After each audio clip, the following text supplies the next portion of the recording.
Hello, my dear winners, my dear champions, my dear great learners. మీ జీతం రాకముందే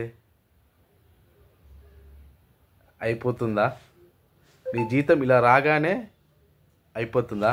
మీ ఈఎంఐలు, credit card బిల్లులు కడుతూ కొత్త లోన్ తీసుకొని పాత లోన్ కడుతున్నారా?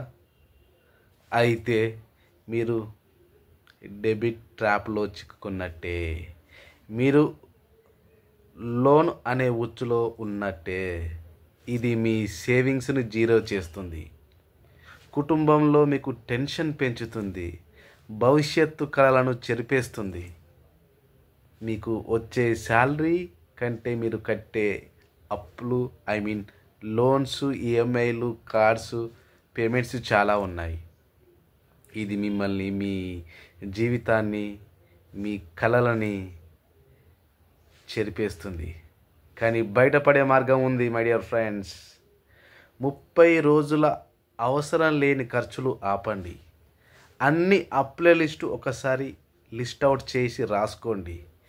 ఎక్కువ వడ్డీ ఉన్న అప్పును ముందే క్లియర్ చేయండి.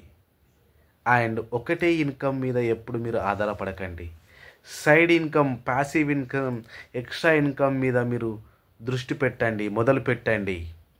కనీసం 3 నెలల నుంచి 6 నెలల ఎమర్జెన్సీ ఫండ్ను మీరు క్రియేట్ చేయాలి. ఆ ఎమర్జెన్సీ ఫండ్ మీకు ఉద్యోగం ఒకవేళ ఆపేసిన, బిజినెస్లో లాస్ వచ్చిన 3 to 6 months మీరు మీ ఇంటి అవసరాలకు, మీ కుటుంబ అవసరాలకు, మీ అన్ని ఖర్చులకు సరిపడా 3 to 6 months ఎమర్జెన్సీ ఫండ్ మీరు క్రియేట్ చేసుకోండి. గుర్తుంచుకోండి, అప్పు ఉండడం కాదు సమస్య, కానీ ఆ అప్పును నియంత్రించకపోవడమే పెద్ద సమస్య.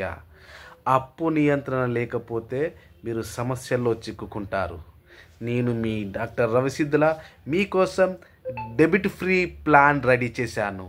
దాన్ని పొందాలంటే మీరు కామెంట్ చేయండి, డెబిట్ ఫ్రీ అని కింద టైప్ చేయండి.